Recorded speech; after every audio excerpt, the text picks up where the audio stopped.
Thom Hartmann, another fool with foolish ideas. Lying and making misleading statements add no value to the conversation. A friend of mine sent me an article by Thom Hartmann that was published on a website named alternate.org. The article was titled "Americans Are Doubling Down on the Thing That Hurts Them the Most" and was published on January 8th, 2025. For those of you who are not familiar with Thom Hartmann or alternate.org, let me explain. Alternate.org is a left-leaning online news publication platform that describes itself as supporting independent journalism and the delivery of honest, accurate news. Thom Hartmann is an American radio personality, author, businessman, and progressive political commentator. Hartmann has been hosting a nationally syndicated radio show, the Thom Hartmann Program, since 2003 and hosted a nightly television show, The Big Picture, between 2010 and 2017. Knowing the sources are left-leaning and progressive, one could suspect that there would be some bias in their reporting and articles. I think most of us understand that left-leaning sources and right-leaning sources will have some bias. However, I think it is a fair question to point out when that bias is supported by misleading and even false arguments and assumptions. Hartmann's article is a combination of billionaire bashing and false statements about other countries. He begins with the following statement. Meanwhile, our billionaire president-in-waiting is packing his cabinet, the heads of all the most important federal agencies, with even more billionaires. This is all being celebrated over on billionaire-owned Fox News and on billionaire-owned hate radio networks, as well as in the billionaire-owned Washington Post, LA Times, and the roughly half of American local newspapers owned by billionaire hedge funds. A sitting president typically appoints between 20 and 25 cabinet members. Trump has appointed 3 billionaires to his cabinet: Betsy DeVos, Wilbur Ross, and Linda McMahon. Hartmann thinks filling 12% of your cabinet positions with billionaires amounts to packing his cabinet.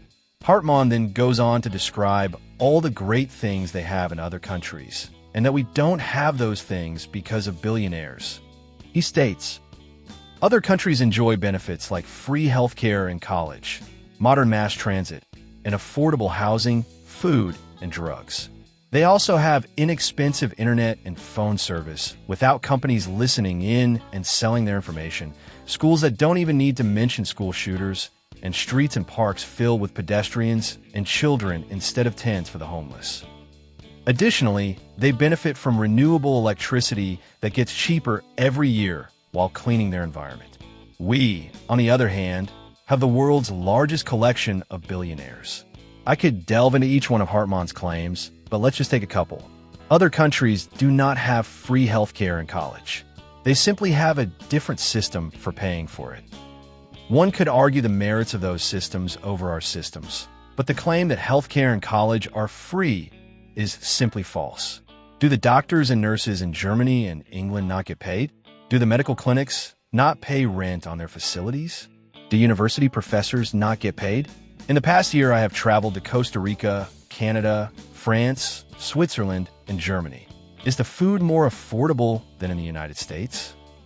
My experience in those countries is that food is not more affordable than in the United States, except maybe Costa Rica, and further, if you go to the grocery stores in those countries, you simply do not get the variety of products that we get in the United States.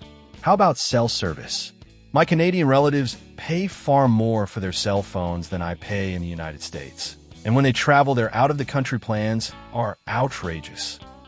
As for homeless, my visit to Canada found homeless people everywhere to the point where they literally took over entire sidewalks, so you could not get into the store. And I was surprised at how many homeless people I saw in Germany and Switzerland, given I was there in winter and the temperatures were hovering around freezing. One of the most foolish and misleading arguments you can make is to compare what goes on in one country to what goes on in another country. Countries vary in size, terrain, natural resources, history, demographics, culture, and so on. And on any given issue, some countries may have solutions that might seem better than in other countries, but knowing people who live in Canada and the United Kingdom, I can assure you that many of them are not happy with their free healthcare, where it can take half a year to see a doctor, and simple procedures like MRIs have waiting lists of many months. Of course, the most foolish part of Hartmann's statement is that somehow we don't have all the great things other countries have because of those nasty billionaires. Hartmann goes on to attack billionaires. He states, "We had only 13 billionaires from 1980 to 1986, but with Reagan's final tax cut, which took the rate on multi-million-dollar incomes from over 70% down to 28%, that number began to explode.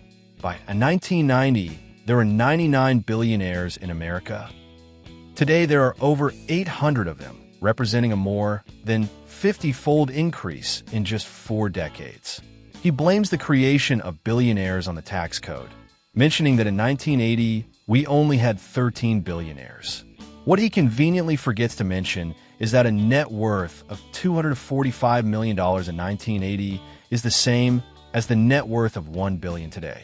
So for a valid comparison, you would have to include in the 1980 number everyone with a net worth of between $245 million and $1 billion. Hartmann is not stupid. He knows full well that his comparison is not valid. Yet he uses it thinking he can fool his gullible left-wing followers into buying his anti-billionaire arguments. He also continues to spread the inaccurate statement that dropping the marginal tax rate from a high in the 70% range to where it is today, about 40%, resulted in massive reductions in the amount of tax collected.